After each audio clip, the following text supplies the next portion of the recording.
We gonna see if this motherfucker starts.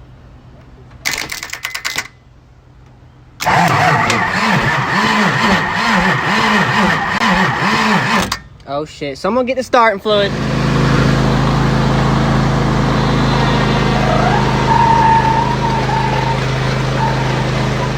So I took the turbo off.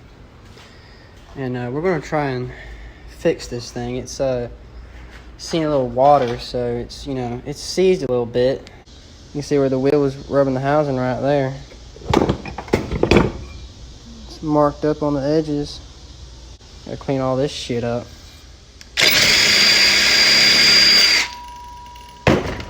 So we got it unseized, but now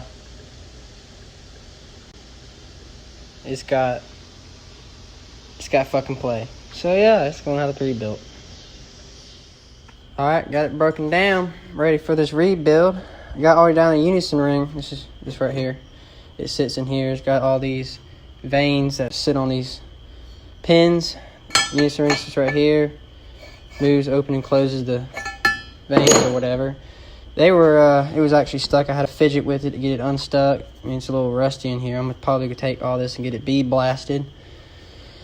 But everything looked pretty good. I mean, the only bad part was the compressor side. Whole motor got full of water, so that's really the only bad part where the water got.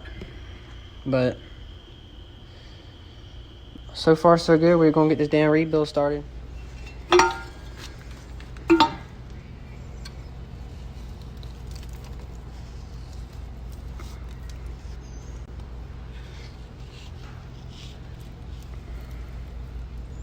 Boat anchor, nothing but a boat anchor.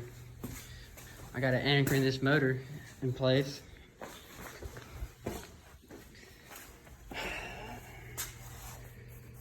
This motor decided to come. It decided it didn't want to be seized no more the second I put the primer on it. So now I just got a screwdriver holding the flywheel still. Hopefully that won't break.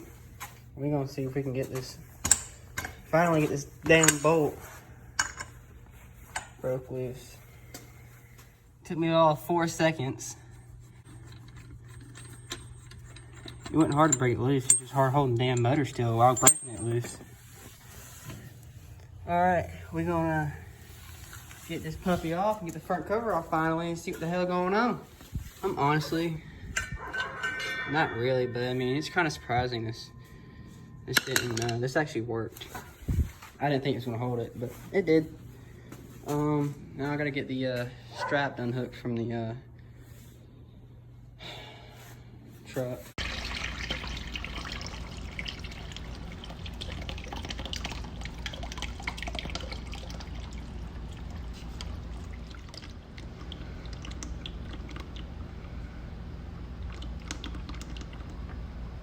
I'd way rather be wrenching on the old Duramax here than that fucking shitty 6.5.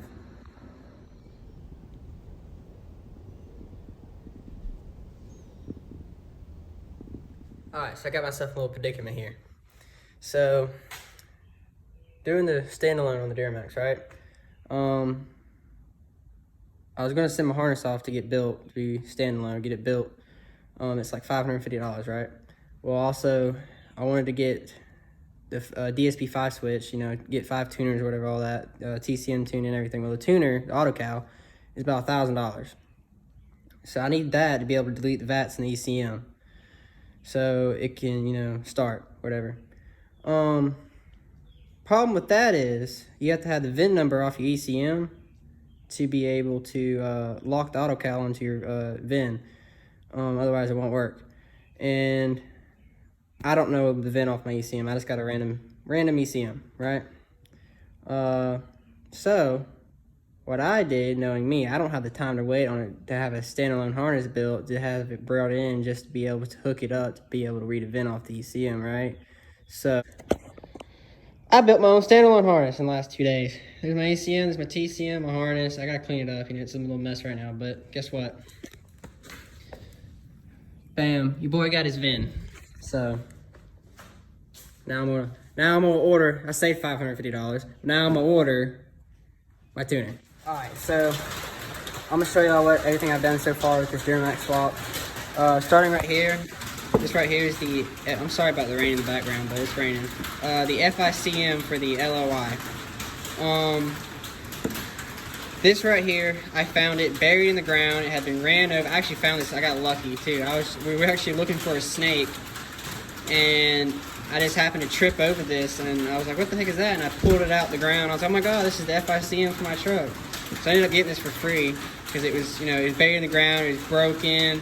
This housing was bent down, this connector was completely, in pieces, broken, stuff like that. Now, when I was like, hey, I could buy it, either I can use it for parts or I may be able to fix it. But a lot of people were like, oh no, this is trash, it's no good. There's no point in trying to fix it, just buy you a new one.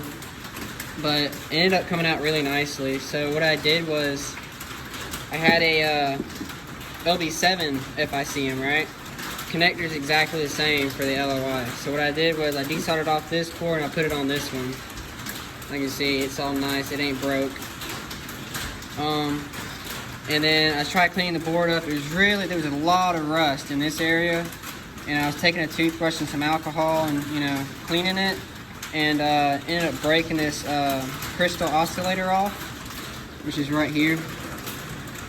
So I took the two off this board. I'm not sure if they're the same or not. They have different numbers on them, but I'm not sure what those numbers mean, because I looked them up and it doesn't come up as anything. So, but anyways, I'm gonna put one of them, replace that one, and hopefully it works. If not,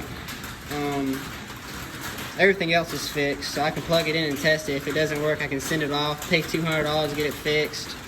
And still save, a lot of money, because this right here is $1,000 brand new. So, got that done, mostly. And then now we are moving on to the harness situation. Now, I'm building my own standalone harness. I can actually send this off and get it built for $550. I can also send my ECM and TCM off. I think they're on the shelf over there. I can send those two off, and for $800 I can get those tuned and get the vats removed and everything. But I was like, hey, learning experience. So guess what? I saved $550 and I'm building my own harness.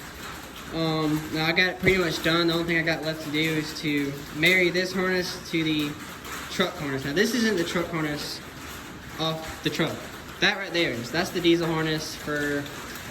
That's the diesel engine harness for that truck. I took it all out because I didn't want it. This right here is part of a 98 Chevy Silverado. That right there is the dash harness for it. This is the underhood harness for it. That right there is the headlight stuff. So basically what I did was I stripped this harness completely, and I took everything out that I didn't need, like, EVAP, EGR, all that other crap, gas, purge shit I don't need. Took all that out. So I'm basically left with, this right here is your HVAC control, and then there's one wire, this temp gauge, this right here is a temp sensor that runs the gauge, and it runs through the HVAC controller. That right there is the underhood light power switch. This right here is 4-wheel drive. This right here is for the neutral safety switch. This is oil pressure sensor. All these connectors are for AC except this one. This is for the alternator charge indicator, which I don't need, but I left it there just in case. These are some grounds. There's another ground.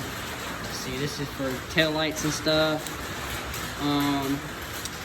Fuse blocks. That goes to the that'll hook into the dash harness. It'll go through the firewall.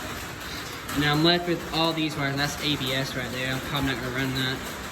But all these wires are left. These are all communication wires that'll hook into this, and basically the Duramax computer is gonna run all that. But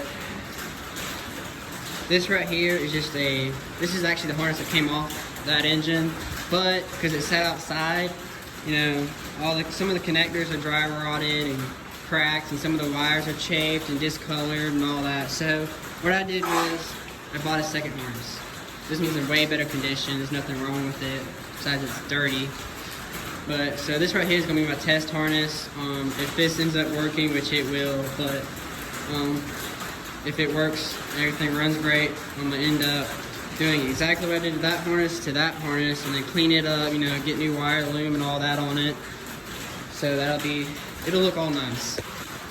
But basically what I'm doing is, so when you buy a standalone harness that built, it has its own fuse block and all that. But what I'm doing is, so here, I have a spare relay thing I can wire in, but I need two relays. So what I'm gonna do here is, I'm not running a fuel pump, obviously. So I'm gonna use that I need an ignition relay and a relay for my FICM over there.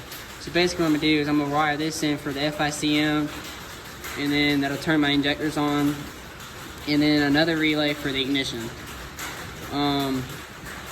And then I need like 6 fuse circuits, and as you can see here, I got plenty of fuse circuits. These right here, 2 are diodes, and then these two right here, they're empty. They're not even used. So I'm gonna end up marrying that harness into this fuse block, so I don't have 2 separate fuse blocks, and saves room, it's way cleaner and all that. Now for the engine itself, it was running, but because, you know, several years ago it was rebuilt, but it sat outside for so long that it got all kinds of water in it and condensation. It didn't have a lot of water, but it got water in it and condensation, and basically the valve seized inside the guides. Now these heads were rebuilt, but the valve seized inside the guides and bent some of the push rods and everything. It wasn't, you know, it wouldn't start. So I pulled the heads. I got all the other valves unseized except 2 of them, and 2 of them actually, those 2 right there, they ended up breaking. Here's parts of it. So I'm gonna take these heads and have them rebuilt, because I'm not gonna take a chance of just replacing these 2 valves and then putting it all back together and then the valves start sticking again, or the other ones break and go through a freaking piston or something. So I'm not taking that chance. So I'm taking the heads to have rebuilt. Now the injectors, they were pretty nasty. I got 4 of them cleaned up here. This one being the worst here. It's got a lot of pitting on it from rust and such. But this one right here is actually not that bad. It looks almost new. Got a little bit of pitting right there, but yeah, so I got 4 of them done. I got 4 more to go. Now I'm working on the battery tray, since I'm relocating the battery from, you know, up front to about, I can show you. So basically, you got a battery that sits here. You got a battery, there it is, right here. It sits right here, right? Basically, we're taking this out and we're gonna move it to where that is. We're taking that out. So battery tray is gonna be moved back there. My new coolant tank is gonna sit right here, which is for the 05 LLY. And then, you know, the air breather is gonna sit right here. So we got that working. I'm working on that. Can't talk right now. I got to re-weld the frame here, as you can see. It's broke right here and there, so I gotta weld that up. But I'm going to put I decided I'm gonna end up running a 1-inch body lift just to make everything easier. They say you don't have to, you just have to massage the firewall right there with the 2x4, put the 2x4 and then jack the transmission up, and then you can lower it, take the 2x4 out or whatever, and it'll be enough room to clear. But I'm not doing that, because also you'll have to trim the fan to be able to get it to fit. If you don't run a 1-inch body lift, you have to trim the fan blades down, but I don't feel like doing all that, so I'm just going to put a 1-inch body lift on it. Lift it up an inch. I won't have none of those issues. The fan will be fine. I don't have to trim it. It'll line up. I won't have problems with that. Plus I'll have some extra room for if I ever have to drop the transmission. It'll be a lot easier to get to everything. I'm going to be upgrading the Hydro Boost to a 2011 style Duramax Hydro Boost, and then the 99 to 07 master cylinder. So yes, let's see here. I'm going to end up mounting, thinking about, I don't know, I might mount the computers right here. I might get rid of the ABS, I'm not sure yet. Thinking about it. Yeah, everything else should fall right into place. I got to order the motor mounts for it. Now I'm using those motor mounts, but the motor mounts are adapt to clamshell to the actual, that'll bolt to the Duramax block itself. But yeah, that is pretty much everything, I believe. I gotta rebuild the turbo still. I haven't done that yet. Right now we're just gonna run it stock. Eventually I'll build it to a 64 millimeter, 10 blade turbine and a 6 blade billet presser wheel and whatnot. I'm thinking about cleaning all this up and painting it. I'm not sure. I may just not paint it. You want to see something cool? So I filled these ports with water so they're leaking. Look at that. I got the water that high. Isn't that cool? Like these ones ain't as high, but that one's pretty high and the water's not spilling. So that's pretty cool. This one just air bubbled. I hope it's not leaking. Oh, it's leaking. Oh yeah, this one's leaking. Look at that. See the water coming out of it? Yeah, it's leaking. It's leaking. Alright guys, so I'm out here with the Duramax motor. And basically, I wanted to show y'all what I found because I tore it apart. I got all the pistons sitting right here. I got the block on the stand here. Ooh, it's zoomed in pretty good. But everything's pretty much taken apart except the crank and the cam. But I pulled the rods because I found bearing material in the pan. Just like, literally like 2 pieces I found were in the pan. Little tiny pieces too. But I took all that out, checked all the rod bearings, all that looked fine. I checked the pistons, make sure they weren't cracked or anything. I checked the rings and everything because 2 of those pistons came out easily. The other ones were stuck. I had to tap them out with the dead blow. But basically, the rings are just stuck in the piston because all the gunk and everything that's in them.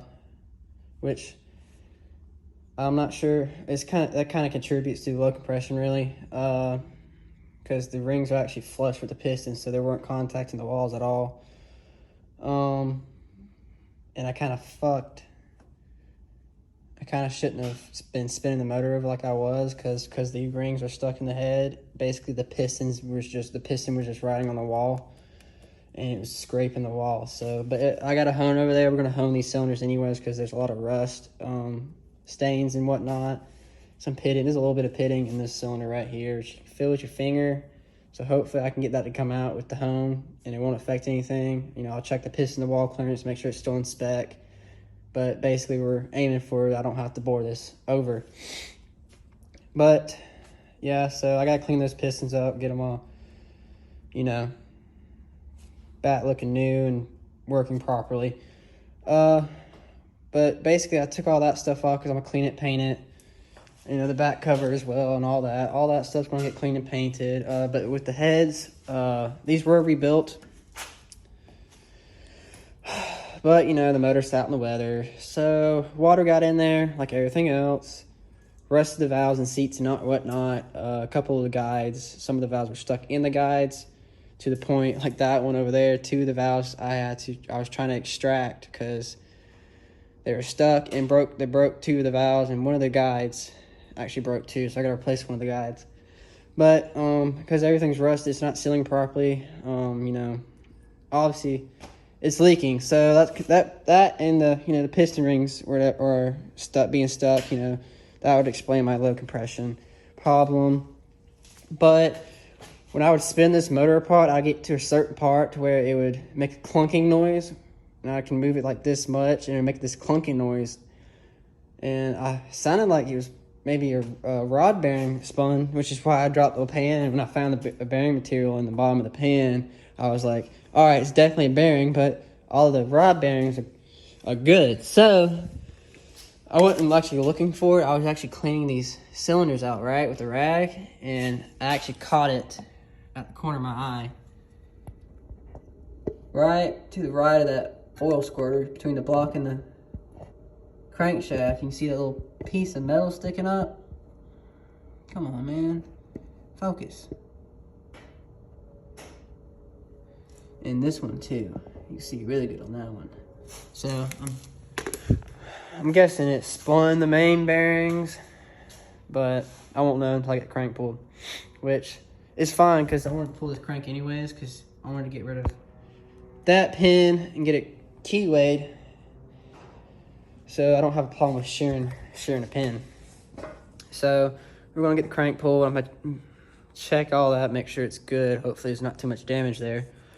But yeah, that's where we're sitting right now. And you know, I'm gonna paint everything, make it look all brand new and nice, not all ugly and oily and nasty looking like that. So, you know, I'm not really aiming, I don't really give a shit when someone pops the hood and goes, oh wow, there's a Duramax motor in there. I want them to, when I pop the hood, to be like, wow, it's really clean and nice, you know. The Duramax is just a plus. So anyways, yeah, that's what I'm working on right now, just getting everything tore apart, clean right now, because I'm actually waiting on stuff to be able to finish everything, to actually fix stuff. Like tool-wise, really I'm just waiting on tooling, because I don't have the proper tools to do all this. I mean, so, yeah. Whew. Alright, so I got the crank pulled here, and basically I just wanted to show y'all what I found. I took the crank out and I set it down right there. And then right here is number 5 main bearing, right? This is what all my bearings are supposed to look like, but not the case. Alright, so 1 here and number 3 don't look bad, but number 3 would start becoming a problem. And then number 2 and 4 are definitely the source of my problem. They 100% spun. Number 4 is actually the worst one. And then you can see this, it looks like it had a lot of heat on it. But coming down here to the main caps, this is quite interesting. This is number 2 and this is number 4. Number 2 cap looked like it saw a lot more heat than number 4 did, but on the bearings, number 4 saw a lot more heat, and it's actually the worst bearing. And then right here is number 3. And then 2 or 1 and 5 here, they're not bad at all, because you know the bearing look like that. So basically I just gotta get everything checked. I gotta get the block checked, get the caps checked. I might have to replace some caps there, but for the crank, number 4 had something on it, but it was like not bad at all. It might have been some bearing material, so I'm gonna get it checked out. I might be able to save it. I'm gonna get it key weighed and whatnot, and then if everything checks out great, I can put some bearings back in it and start putting everything back together. I gotta get the piston. I gotta finish cleaning the pistons, honing the cylinders, and then you know the heads. I'm gonna rebuild the heads myself, and then basically I can put everything back together, get it all clean painted, and get put in the truck. You know, one step closer. So yeah, I'll show y'all the bad cylinder here. This is the bad cylinder right here, and you can kind of see it right there in that corner, but it goes all the way around. You can kind of see it's pitted pretty bad. Light didn't really help, but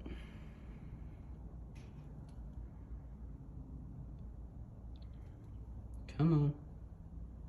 All right, well, fucking light's not helping, so maybe I'll just take a picture and post it. We'll go ahead and bore this motor over and get new rings put in, get the pistons cleaned up and everything, get new bearings and everything. And because it did, you know, it had it had 2 spun main bearings, and 1 was about to head out too. So, yeah, just wanted to show you all that.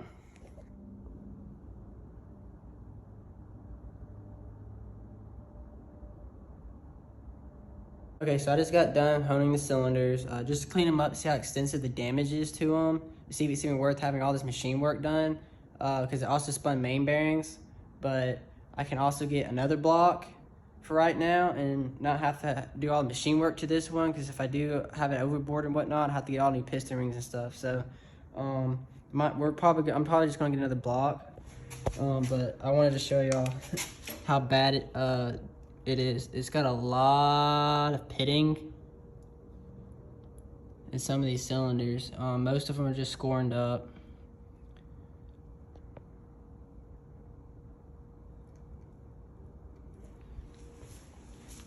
But this one right here has got severe pitting too. And this one's just scorned up, and so are the rest. But so yeah, I'm probably just gonna get another block for right now. I may keep this one and build it still to have as a backup or whatnot, or maybe push it to have 1200 horsepower. But right now I'm just gonna get another block. So.